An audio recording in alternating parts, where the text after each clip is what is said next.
À 25 ans, il est la révélation de la série de France 2, adaptation à la fois moderne et fidèle du message de l'œuvre de Zola. Au micro d'Allociné, il analyse le parcours d'Étienne Lantier, meneur malgré lui de la lutte des mineurs pour leurs droits.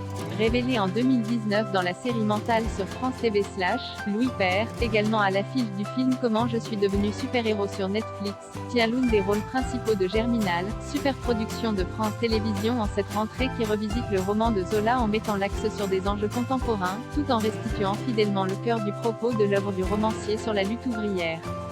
En France, Germinal fait forcément écho aux Gilets jaunes. Mais partout dans le monde, il y a des Étienne Lantier en puissance, déclare-t-il. Formé au cours Florent pendant 3 ans et demi, le jeune comédien est ensuite suivi par un coach, l'un des anciens professeurs, qui l'aide à la préparation de ses rôles. En France, il n'y a pas beaucoup de coachs, c'est une méthode très américaine. Nous on a cette vision de l'acteur où il n'est pas juste question d'un corps vide dans lequel on coule un personnage, comme le font beaucoup d'Américains, mais plutôt un dialogue entre l'acteur et le personnage, confiait-il au micro d'Allociné en janvier dernier sur le tournage de la série. J'ai commencé le cinéma il y a 2 ans, et dès mon premier film j'ai pris un coach. J'ai gardé cette habitude pour arriver sur le plateau en étant sûr de moi et de là où je veux aller. Je fais toujours confiance au réalisateur, mais j'arrive quand même avec une proposition, pour essayer d'en faire quelque chose à deux. Localisé en partie à quelques mètres de la frontière belge dans le petit hameau de Marchipont, transformé en ville minière pour l'occasion, le tournage se déroule dans une ambiance détendue mais studieuse, sous la houlette du réalisateur David Oureg. David est très optimiste, hyper joyeux, mais on doit rentrer les séquences, et il est très précis dans ce qu'il fait. S'il n'obtient pas ce qu'il désire à l'image, on ne passera pas à une autre séquence, précise Louis Père, sur le film de Claude Berry, sorti en 1993, NDLR. Ils ont filmé les 4 heures en 160, nous ont fait 6 heures en 73 jours.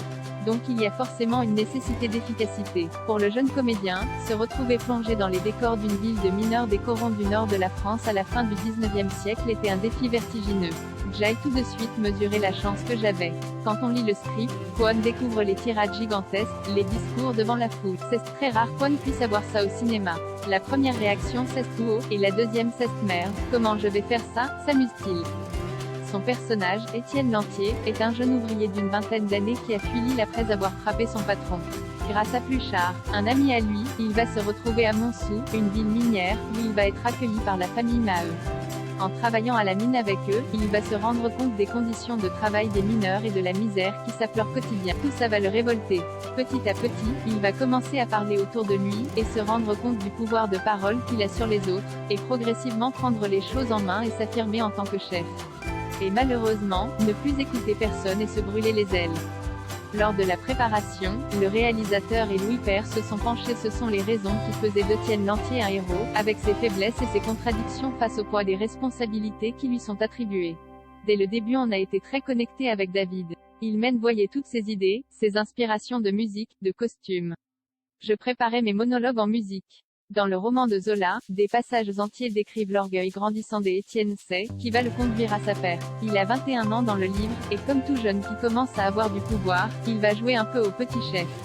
Il avait pas ça dans le film de Berry, c'était une approche plus figée, très différente de Lantier, poursuit l'acteur en référence au personnage joué par Renaud, âgé d'une vingtaine d'années de plus que le héros du roman dans la version de 1993.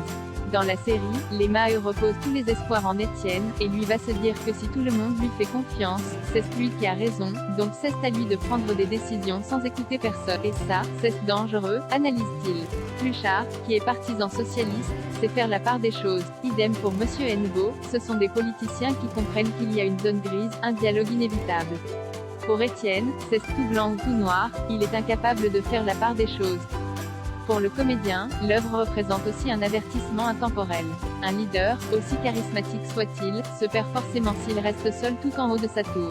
Ça peut nous servir de leçon, ne jamais remettre le pouvoir aux mains d'une seule personne, et lui vouer une confiance totale en le laissant décider de tout. Pour aller plus loin autour de la série, écoutez David Oureg nous parler de la création de Germinal dans Spotlight, l'émission d'Allociné enregistrée lors du festival Sérimania 2021.